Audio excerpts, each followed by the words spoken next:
Hi everybody, my name is Craig Hamilton Parker. I'm a psychic medium, and if you've been to the show before, you'll know that what we do here is we talk about what's happening in the world. I'll make some predictions about what's going on. I'll try to use my clairvoyant insights to see if I can see the way ahead.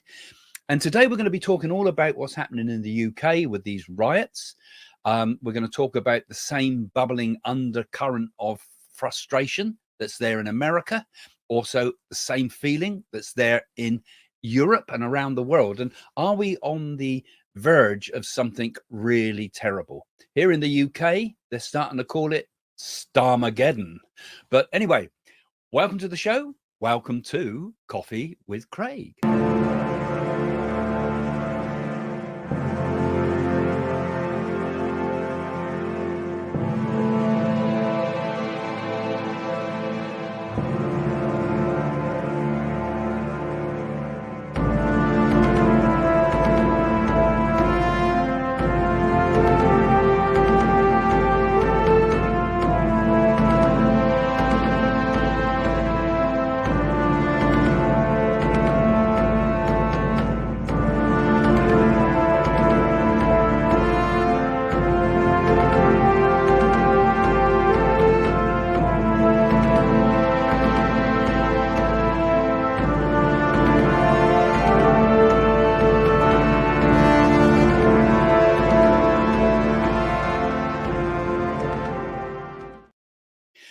Well, hi again. Welcome to the show. Don't forget, if you're new here, don't forget to follow the program because we've been expecting you. So click that follow button so that you'll get updates. And don't forget, if you're coming here regularly, guys, always please give us a thumbs up. It's very important nowadays for the algorithm. So if you like what I talk about and like to think others can watch it too, just simple thing, give it a thumbs up and it helps the program find its place, which is happening very hard nowadays in this world of censorship and difficulties, because we are in a state at the moment, aren't we, here in the UK anyway, of absolute discord. I mean, people in America and around the world are looking at what's happening here in the UK is probably with their jaws touching the ground, because we've got riots not just in one or two cities. We've got riots happening multiple places, dozens of places. Riots are breaking out, and the police are basically losing control. They just cannot. Well, they're handling it at the moment, but a point will come, and I think this will happen. I predict this will happen. The point will come when the army is called in to quell the riots in the UK, because this isn't going to stop. This is going to get worse and worse. And I think it's important to think about what are the spiritual causes behind this? What is the psychology of the age at the moment? What is happening in people's feelings? And is there anything we can do about it? And where will it take us? Now, I know a lot of my Indian friends, for example, my Hindu Indian friends and Sikh friends have often commented to me and said, God, Craig, it's frightening out there. We're scared to go out because we're going to get pulled into this as well. And I wish if only the more people who come to this country would follow the example of the Hindu and Sikh population, because they integrate well, they make the country a much better place. They love the country, they're grateful to be in here, and they become good citizens. And they even, in some cases, although this was an absolute travesty, they even become the prime minister. But so a lot of them are quaking in their boots and worrying about what's happening. And it must be exactly the same in other communities around the UK, where people, the good law-abiding people, are feeling horrified and terrorized by what's going on. Now, what we have, I think, is a problem that's I'm going to have to obviously share some thoughts and opinions about this, because it's such a divisive issue, all of this. We really do kind of have to take a side in a way, because we're beginning to see things taken over in the country. And my opinion is that what's happened is we've had a Labour government come into power by default, really, because the Conservatives messed things up so badly. Many people out there just could not bring themselves to vote for a Conservative government, because they'd made such a mess of it. They were such hypocrites. They were such clowns that they really created a terrible mess. And I think it was up to 11 million people went and voted for reform. So they were knowing that by voting for reform or voting for Liberal, you were basically wasting your vote. And particularly for reform, because you weren't going to get any seats. But they felt so cross, so angry, so upset about the way the country was going, and that nobody was listening to their voice, that they voted with this kind of massive protest vote, which may turn out to be more than a protest vote in the fullness of time. But now here we are with a Labour government that could walk in with a smaller majority, with a smaller number of voters than Jeremy Corbyn got. And he was, I think most people would agree, pretty extreme sort of character that very few people would have really wanted to vote for. But they got in on absolutely a slim number of voters, and yet got a maximum number of seats, and they're now and stole it all away from the Scottish seats as well, because they were in absolute disarray here for those of you tuning in from abroad. But basically it ended up with a government that nobody wants, with multiple seats. And I think now people are just beginning to wake up to what they voted for, because the government that's now in were very, very careful not to say what they stand for.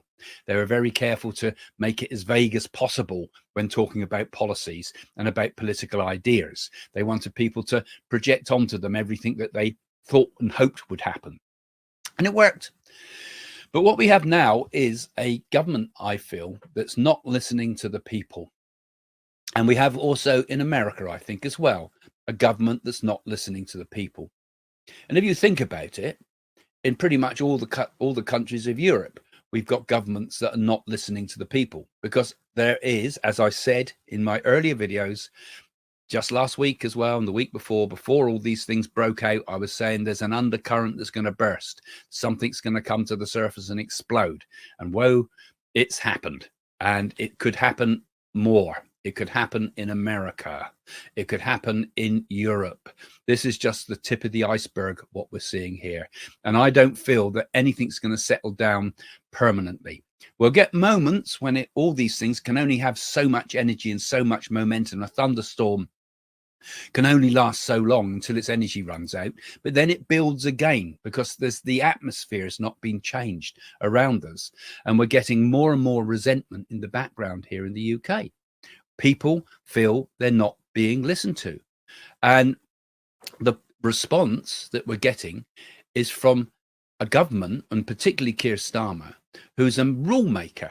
He has spent his time in law, and he has spent his time writing rules and obeying rules, and he believes in rules. So his first response to this is, we've got to bring in more rules. We've got to bring in more of this cancel culture idea. If you don't agree with my point of view, then we cancel you. In fact, we censor you. In fact, we make rules. This is the Marxist way of thinking. In fact, not only that, we have a standing army. We have a standing army of police that will come in and police these rules for us. And we're not only going to do this offline, we're going to do this online as well. So the danger now is that we're going to see a massive rules that are going to stop channels talking about these issues. It's already very difficult to talk about certain topics like the pandemic that happened here in the UK and around the world. All sorts of censorship things happened to this, and a lot of people lost their channels from it. YouTube is perhaps more tolerant than most. X has become much more tolerant. But the problem is, we start bringing in rules. What's going to happen? What's going to happen to free speech? Because what's happening here in the UK could also be picked up by the American style of thinking too. You know, the cancel culture that's developed in places like California has soaked through and ruined really basically the Democrat Party in America. I feel this crazy way of, if you don't believe in me, then you don't have a voice. And this is just what's happening. And people, unfortunately, or fortunately, are waking up to it. But they're waking up to it and they're getting angry about it. And that's the unfortunate bit. And we're not even allowed to use proper language. If you ever read 1984 by George Orwell, or you read it a long time ago, do reread it again, because so many of the things we see in there are happening in our societies around the world today. One of the main things that George Orwell said is you've got to stop people thinking about things. You've not got to give them the means of expression. And one of the best ways to do that is to actually change the language. Don't allow people to say certain things. Help them by changing the language, changing the debate, right? So that people can't debate. And we get this particularly when we say that everybody that's rioting is far right. This is all far right stuff, you know. So that means that those people that didn't want to vote for Labour and didn't want to vote for Tories and voted for Reform, for example, are all far right people, 11 million far right people. I don't know a handful of what I would call far right people. Anything you say that's contrary to the conversation, that's another one of those horrible words I don't like, the conversation, everything that's changing the conversation that they don't agree with gets cancelled, or you get labelled. But you're not allowed to label the other side, you know. So far right is the one side, and then those who are contrary to the contrary movement, they called it, when they saw the people storming the streets dressed in military style gear, because the response obviously becomes to one side going to an extreme creates another extreme. So here in the UK, we've seen people waving Palestinian flags, and more importantly, we started seeing people waving Islamic flags and dressing in what I would see as a form of military uniform. Muslims, for example, dressed in uniforms that look like paramilitaries, all in black with balaclavas. You know, that's a form of uniform, and they're all dressing the same. And in a way, if you look at that, that's a uniform. I mean, Mosley used to dress all his guys in black, and it was banned in the 1930s. There was a law brought in, I don't know what the law's called, but there's a law out there that says that you're not allowed to dress in paramilitary uniforms and march down the streets. That was in response to what happened in the Second World War, and yet we allow all that. So now here in the UK, we're talking about two-tier policing, and these people all in black with balaclavas are just left to walk down the street, but anybody carries an English flag or a flag of St. George are jumped upon. So I don't see it getting any better. You know, when I look into this and I think, what's going to happen? What's going to happen? Where's it going to go? And I just see more and more coming. I see more and more coming. And this is going to be worse, and made worse, particularly because we're going to see very soon, we are going to see a big recession hit the world. Now, this big recession is going to create even more inflamed situation. Because if there's a crash, and there's already, this has kind of happened, but I said only a few weeks ago, we're about to get a big downturn. Do you remember in my questions and answers that we do at the end of these shows, I was saying about there would be a big downturn, a big crash coming soon. Felt it in the air. I also felt this riots in the air. So, and I also feel that there's another big problem hitting the Middle East soon. We've got all the Lebanon crisis going to come up soon, and that's going to get as bad as Gaza, I feel. So there we are and we got a weak American elections at the moment with weak people, weak powers, and nobody in control, really. We haven't got a strong leader there that can make a big decision. You know, it's still, I believe it's only Biden can press the nuclear button, which is probably just as well, but well, it depends. But you know what I mean? We haven't got anybody really who can take control, who can sort of call a halt to things. When there's weakness, the dogs will come in and start to attack. And worst of all is when there is when there's a financial crash, because when people get hungry, that's when you get the problems. That's what happened in the Arab Spring when all this started to blow up. This is where we started to get all the problems in the Middle East. It started the immigration crisis, really. That was a food shortage initially that started all that, all around Tunisia and that those sort of places. And we saw it as a good thing because they were pulling down their regimes. But, you know, of course, then it ended on other difficulties and the complete collapse of Lebanon and everything, like not Lebanon, Libya and so forth. It was a food crisis. So if we get this crash, if we see suddenly we're paying much more for our mortgages, and we're getting much less money coming in, and we haven't got quite enough money to put money on the table. And someone in the other community is doing well, and you're thinking, hey, that's an immigrant that's got my job. And that's how people think. I don't want to be negative to people, but that's how people think. You start to get these split communities, and we've already got split communities that basically seem to hate each other, and they're living next door to each other. And now you take away the money, you take away the food, and you get what we're going to get is an enormous version of what we saw in the UK in Northern Ireland. Northern Ireland, it was split. It was split because partly at the time of the Troubles, there was a lot of economic problems because of the Troubles, but it's kind of a self-perpetuating thing it became. But also we have the split between those that believe to go to Ireland, those that want to be part of the UK, but also the religious split between Protestants and Catholics. And just like we're getting here in the UK now, we had in Northern Ireland, other countries getting involved. America, in this case, ruined and made it worse in Northern Ireland because money was pouring in to causes that sounded good, but were basically there to kill people. And the same thing's happening here. We've got foreign forces tweeting things on the internet. I mean, when I put any video up about Russia or anything like that, I see the bots come in. When I do things about China, I see the bots come in.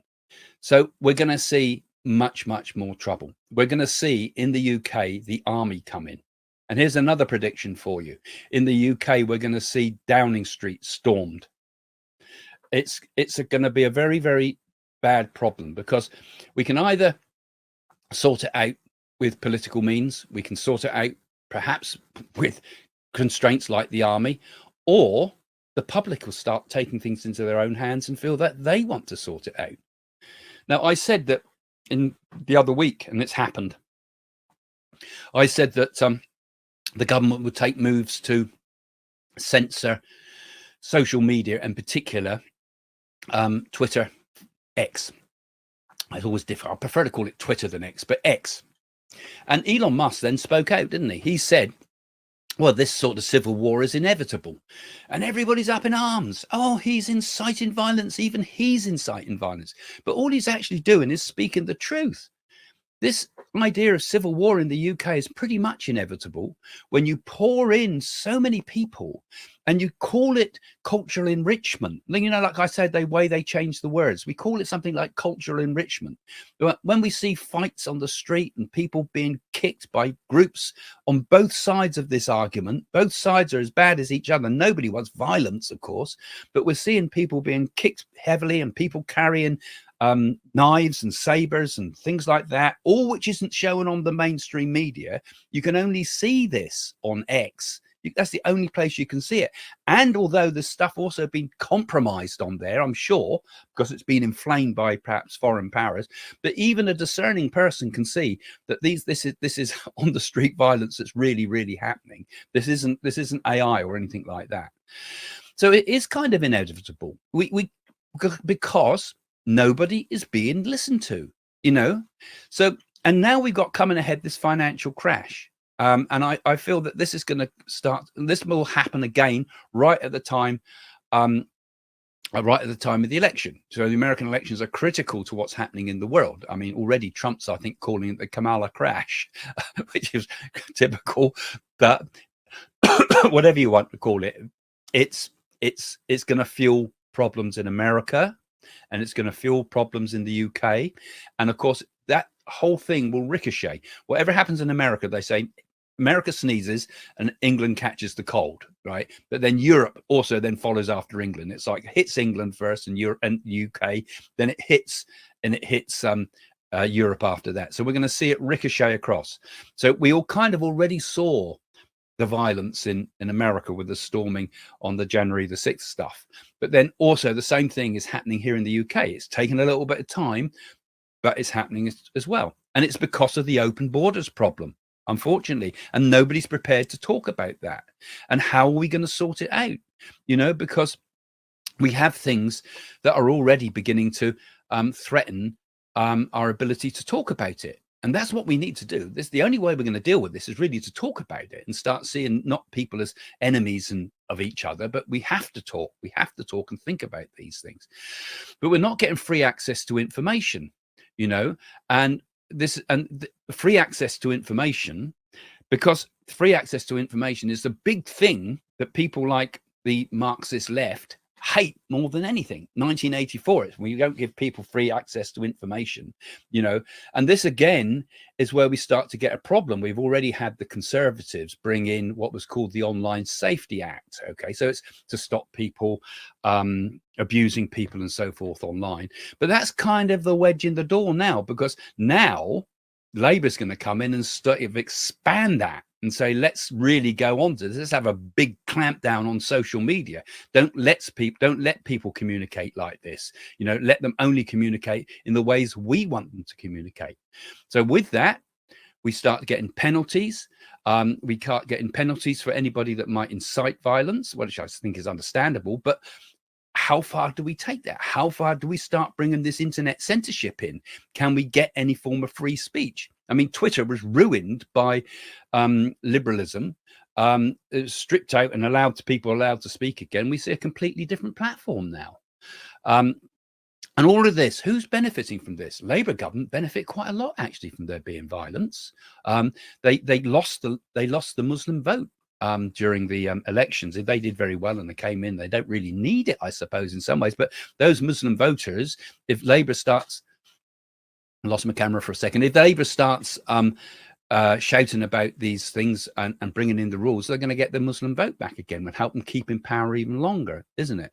And it also, the violence also benefits the reform people as well, because they can say, oh, well, look, I told you so. I said it was going to blow up. Nigel Farage was a great follower of right-wing thought all the time, and he said things that are the rivers of blood type of speeches he read.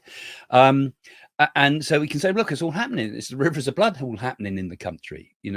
It's the told you so mentality. And then there's the other mentality that says, well, we're going to censor you all mentality. So it's very, very dangerous, I think, at the moment. We're in a very dangerous position. And we need to ask the difficult questions, and we need to address those difficult questions and not just cancel it and make people not feel like they're not being listened to. There's lots of underlying issues that haven't been addressed. I think one of the top ones on people's list must be the problems of Islam, because Islam has become a problem in Europe and it's become a problem here in the UK. Like I say, my Indian people from my Hindu friends, there's no problems like this amongst their community whatsoever. There's none of it. But we have to say, well, there's a problem with Islam. Is Islam a religious organization, or is it a political organization? Because if somebody says that our rules are better than your rules, our rules should trump your rules, you should first obey our rules before you obey anybody else's rules. And these are not just moral rules. These are rules about the whole way society should be run, with all the way we dress and the way women are and the position of women in society. Why aren't we addressing those things? Why aren't we saying, well, this is political stuff. This is not religious. Why should we let that tolerance go that far? And I think a large number of people from the Muslim community would agree with what I'm saying here, that, they're just like the normal people sort of thing. Why do we have to have all this extremism being brought out? Why? That's not the way it should be. It's like the way we went through it in the earlier in our histories, when religion dominated Europe, but it dominated it in such a way that nothing could progress, and religion took too big a part in the world, and the Pope decided his decision was above the decision of the kings, and we ended up in a terribly suppressed and corrupt world. And so we got over it, and it took reformations and wars and all sorts of heart tearing out sort of problems and executions and cutting heads off kings and queens and things before we ever got ourselves sorted out. And it took a long time. But now we're going back to those pre-medieval times, and we're starting to bring in the same sort of rules that caused the trouble to society. You know, we must talk about it, but doing the censorship thing is not gonna work. You know, we're going to have to start saying, look, we can't have any more of this. If a person, for example, breaks the rules of the society to such an extent that it's dangerous to the rest of the society, we should kick them out. You know, if someone even supports something like Hamas, I think they should be kicked out the country. Why should they be allowed into the country if they hate our country? Why should we bring in haters? They've got other countries they can go to which accept all those things as normal. Go back to those countries, you know? I mean, it sounds, and people say, oh, you're bigoted saying that, you're racist saying that. It's not. We're just talking about the problems that are in the world. You know, we're not talking about what's happening. And what we're seeing with people like Starmer, I'm afraid, is kind of what I see as a bit of a sinister side now. I see a very dangerous 1984 sort of character there who's got into power and is now panicking. You don't know what to do about it. So his natural reaction is to bring the lawyer out in himself and make more rules. But it's not the rules. It's because the rules have already been distorted and twisted in the wrong direction. We're getting two-tier policing. We're getting a two-tier society, and one lot of rules for one lot and another lot of rules for another. We've got to have a common law. We've got to have a common rule for everybody. What applies to one should apply to another. What applies to the person who's poor should apply to the person that's rich. What applies to the person who's an atheist should apply to the person that's belongs to some religious organization. Whatever way it is, we must have common law, a common way of dealing with things. And all of that, and Starmer is probably should know this as a lawyer, all of that really is at the bedrock of what British values are all about. And the problem is it's happening everywhere. These things I've been describing are the same things that are happening in America, where the rule of law has been overturned, where people are not being listened to. They're frustrated with the way their world is going. They say, we didn't vote for mass immigration. We didn't vote for mass cultural changes. We didn't vote for all these things that are being drawn in one after another. And we're told this is the way the world's got to be. Nobody voted for that. There was no referendum for anything like that in any of the countries, and exactly the same in Europe. The Italians have turned against this idea. The French are boiling up. The Germans are beginning to boil up a bit. Hungary has just said, no way, we're not having any of it. We just shut our borders. All around the world, you look at all the countries, we got exactly the same issues. And I think one of the ways we're going to have to address this is to look at it collectively and say, look, is it right for countries to be swamped like this by mass migration? Is the free movement of people the very thing that has caused so much troubles around the world? And we've got to look at it and say, it's not working. You know, you can't mix cultures to this degree to this scale. People can integrate into societies, but they can't do it if the scale is so big. So my thoughts are that things are going to get worse until we get some international way of dealing with it. And I think, you know, I predict that the way it will go in the future is that we will have to do it globally. It will be some global decision about sending people back to their country of origin. And that has to be something that everybody agrees with. And it's probably the most difficult and massive thing that the world has ever had to face. But we have to face up to the facts that there's no benefits from riots. There's no benefits really from mass immigration. We don't get cultural enrichment from it at this scale. We have to scale it down and let people be judged not on their religions, not on their race, but on their merits. And people can come into a country due to their merits. It's the only way we can do it. Otherwise, the whole thing starts to cave in. And as we get an economic crisis, mark my words, it will add fuel to the fire. Okay. Sorry, it's all a bit negative, I know, but there is a lot going on, and it's a very negative world out there. But okay, now I'm going to take some of your questions. So I'll take your questions after this short break. Hi everyone. Coming up are a few short clips from my online spiritual workshops. She's going woohoo! Because I feel that it's about time. You know, it's like she tells me you're also quite interested in astrology. Yes, I'm doing astrology. Yes, exactly. Studying Exactly. astrology. Yeah, She had a habit starting. of rubbing her hands like this, didn't she too? Was this a habit she had all the time? She'd go getting Yes. her doing that and like to do this as well with things. So Yeah, she's there, yeah. and although she's a comfortable build lady, I feel that she would like to jump or dance around quite a lot. I don't know. I'm seeing her bouncing around. So she was quite a big lady, but very agile, you know? Yeah, she did that all the time. Yeah. Oh, So I goodness. just Wow. see her there, though. She said she's just seeing some green shield stamps, but she was absolutely fanatic about those. And We've was been talking about green shield. you were talking about it. There we go. I knew there was something specially significant about the green shield stamps. Have you still got a pair of shoes or an item of clothing of his still? I have a jacket. Okay, you still got his jacket, and this is going back a long time. This is, and A he just long says time. you have very vivid dreams. I want to say as well, because she's saying to me that you dream of her, and you've had very vivid dreams. And she says you have a dream of being left alone as well. There's been a dreams of being left alone, of being left on a street or something. It looks like I've been left somewhere. I can't get the car. I've got something like this. She's telling me about your dreams. She says that that is partly emotional, but it's this like a feeling of abandonment. You know, when I do a reading, when it's finished, I forget it. Like It just this, I blew forget me. it. I look at the That video, reading just remember blew it. me. I mean, I was shocked. It really. I mean, thank you so much, Craig. You know, because you brought so much of evidential, that proof that was so needed. I think so. I think it's really mind blowing what you do. Yeah, thank you. Yeah, well, it's not me, it's the spirit world, but I've got quite a sudden passing with her, like it's something like an accident. But yes, I do know Just be the somebody. feel with her. Was this a car accident? Yes, yes, Okay. that's And that's it. and have Wow. I hit my head in the car accident? Because I feel my head's either hit the steering wheel or hit the windscreen, because I feel it's my head that was damaged from this. She hit the driver.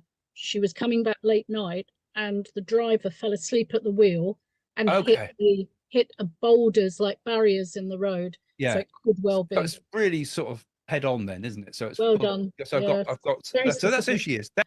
I feel very strongly that I would like to give a testimonial. Some of our patrons just now talked about the accuracy. For me, some of it was just mind-blowing. Even today, I mean, the friend that you picked through and the connections, but I've had even more accurate than that. I mean, I've had incredible evidence, which Sheila, I totally agree with you. I mean, thanks. it was amazing. I mean, I didn't even share a photograph. My mother was not on any social media. Yeah. But he really channeled and he did a fantastic job. I mean, I was blown. I was just blown. It's evidence Craig has given me. I came running down to tell my mother. I can't. Yeah, it's. Sorry, Craig, you're going to blush. It's absolutely incredible, the evidence that I got. Yeah, it was like mind blowing, is all I can say.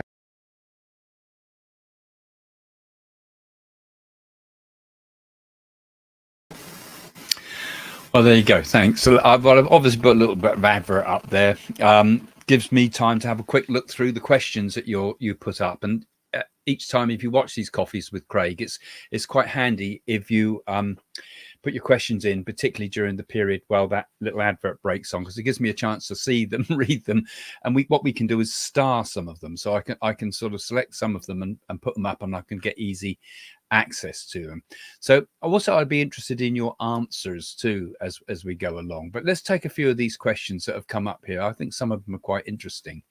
Will Starmer resign? You know, I think he's going to be pulled out of power. I don't think he's going to last very long at all. He has a far left agenda. all of his team are pretty far left, and I don't think people cottoned on during the election just what their policies were. For example, we've got immediately suggestions about possibility of tax increases, and I don't think it takes a psychic to tell you that in the next the next budget we're going to see, oh, surprise, surprise, the situation is much worse than we anticipated. Therefore, we have to put up your taxes. They knew exactly how bad the situation was, and they knew exactly that they were going to put taxes up. it's not going to be very popular, this, amongst the public. And also, surprise, surprise, we've spent all that's in the budget already on giving wage increases to people in the public sector. And once you do that, you run out of money very, very quick. And of course, everybody else says, well, I want some too, but there's nothing left. No, but I want some too. And then we end up in the usual spiral that happens with this type of spending cycle. And we end up with massive inflation. We end up with all sorts of problems. And if we've got a world situation happening now with problems with the economies of the world, you're really in danger of crashing the economy. So will Starmer resign? I think he will be forced out of office. I think we will see a complete chaos in the House of Commons coming up.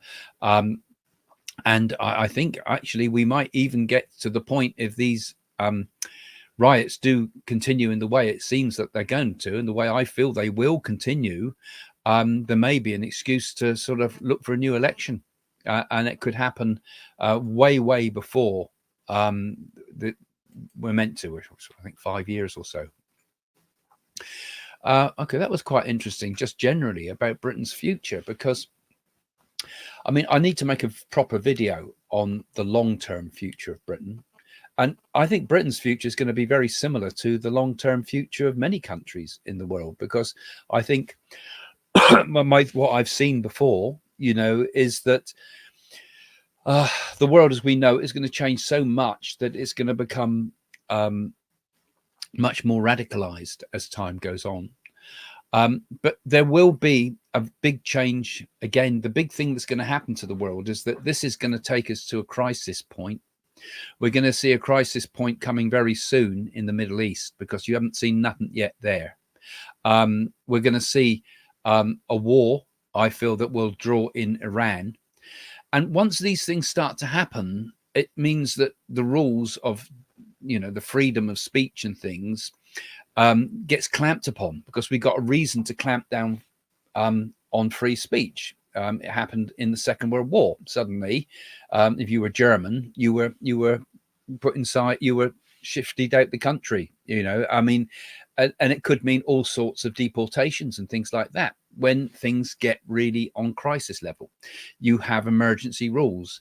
I think we're going to see something like that ahead for Britain. Not immediately, but I feel further along the line, we're going to see the imposition of rules and regulations at the point that it would really damage human freedoms. I think Britain ultimately will recover from it all, though.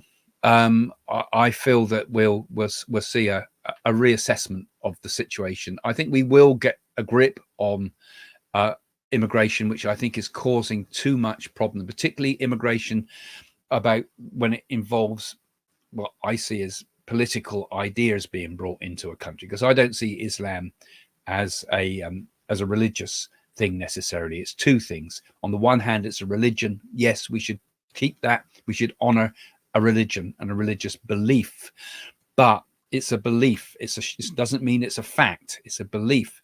Same with all things. Christian beliefs are not necessarily facts. They're beliefs. That's how you should look at it from a legal point of view, and from a rules point of view. We should look to them for, yes, all of these can give moral guidance, but they're still not the rule of the land. So I think that these religions that have these extremist ideas need to have distinguished between what is religious and what is attempting to be a political force. And we need to take that sting out of the tail. We need to take that poison out of it. And then people can live in harmony. And that does mean forcing it. It means forcing those rules. So I don't see Britain will ever become an Islamic country. I think there's going to be a backlash. But I do feel there's also going to be a greater spiritual evolution in the world, and people are going to think much differently because of that, and that will bring harmony between religions ultimately. But it's going to take a while, and it does take worldwide ways we have to do this. We can't do that short term. I see one of you asked about, are we close to war with Iran now? And is Trump going to win? I've spoken about Trump winning lots of times. I have said that there will ultimately be a strike on Iran. I think we're getting closer and closer and closer to that. I do see that coming eventually. And that's going to be one of the tinder boxes that's going to set the world aflame. I don't see it ultimately coming to a nuclear war, but I think we could come damn close to it. And that's my worry.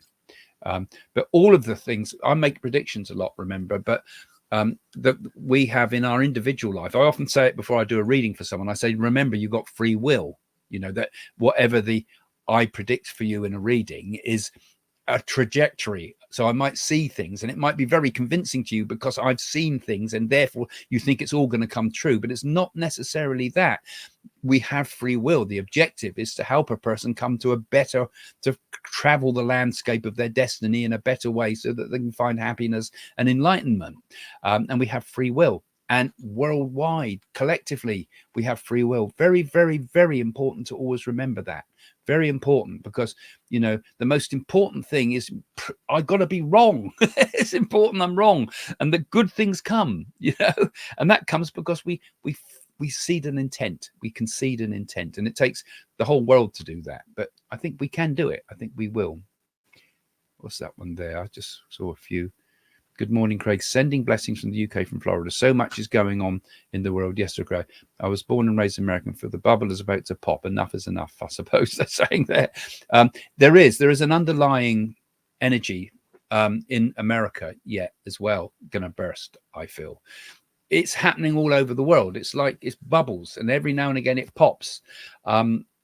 And so it dies down and comes back. It dies down and comes back, because it always will. Until we cure the illness, we're not going to have any remedies. We can't just keep patching it up. We can't do like Keir Starmer seems to want to do, to bring in a police force to clamp down on it, because it'll pop up somewhere else. It's whack-a-mole, and it's going to be happening all around the world. And what's that one there? Sorry. This is spreading. There is a planned protest march here in Stockholm against Islam in Sweden, 24th of August. Well, there you go. You see, it's planned now as well, and it's happening everywhere. This whole thing has become something that is a worldwide problem, and we've got to bang the heads of everybody together. Because there's so much self-interest in politics. We've got to start thinking outside the box and think, look, we need to sort these problems out for everybody, and these are our problems. And meanwhile, there are other forces around the world. There are forces in the background that are stoking the fire, you know, political forces. I think we're going to see in due course quite soon. I feel Xi Jinping is going to come out of power soon. It might happen as we come into 2025.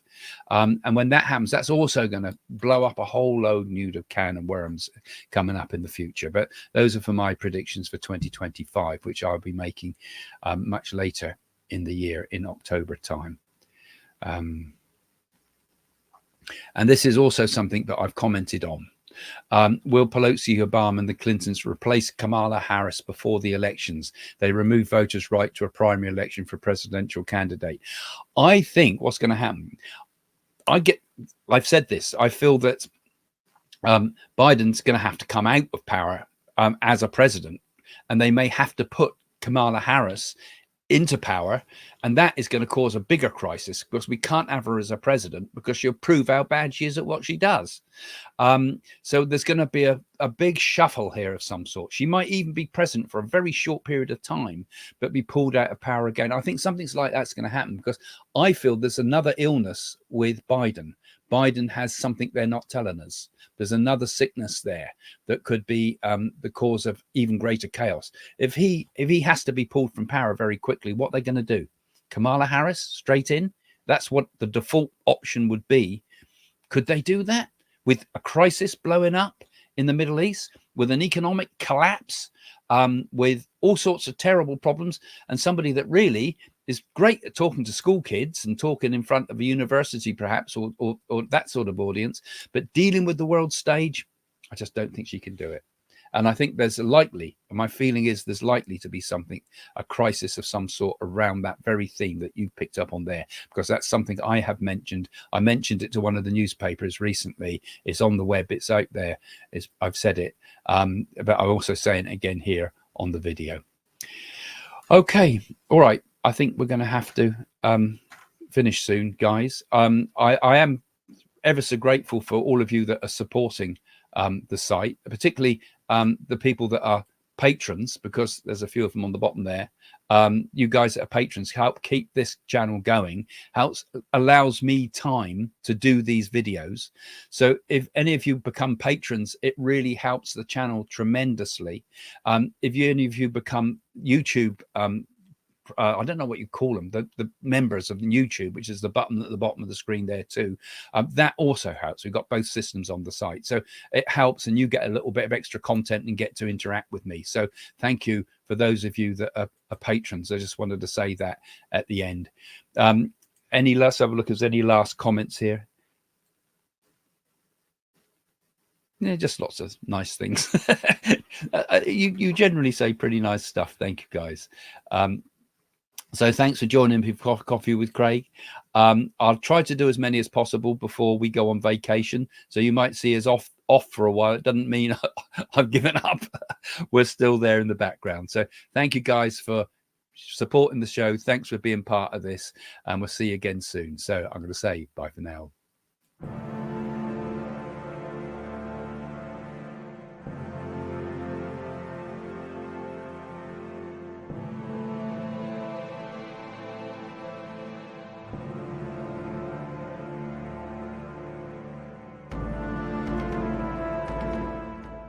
If you look back at my earlier predictions, and in particular the predictions I made on the newspaper, the Sun's website, I did actually say on there, the actual words were, there will be a flu epidemic linked to bioterrorism.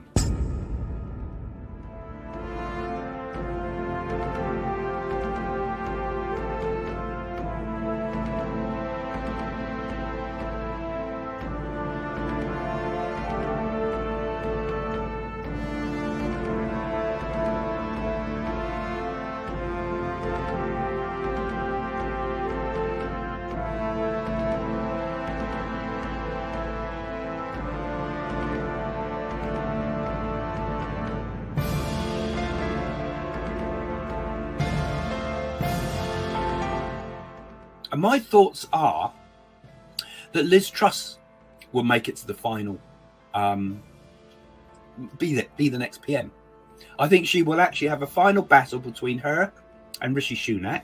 We've not seen the full end of Boris Johnson either, I tell you, but Rishi Sunak actually will eventually, I feel, be the next leader of the Conservatives.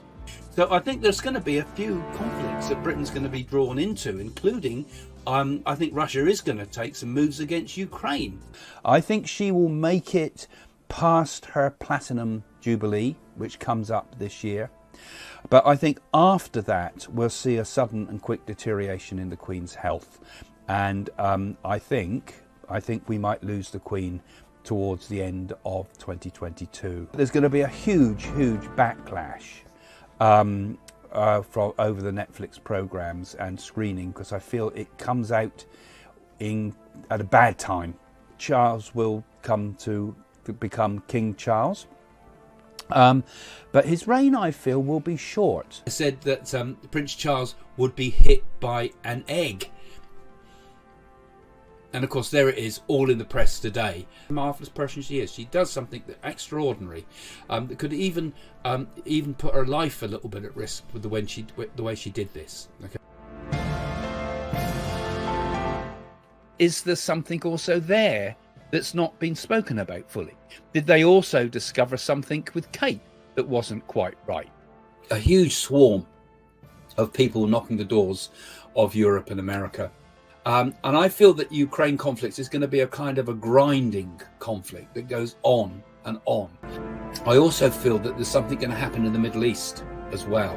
I feel as if there's going to be a sudden and unexpected thing happen in the Middle East. So I feel they're going to take it into their own hands, and I feel we're going to get a strike from Israel. This is going to be one of the significant things in 2023.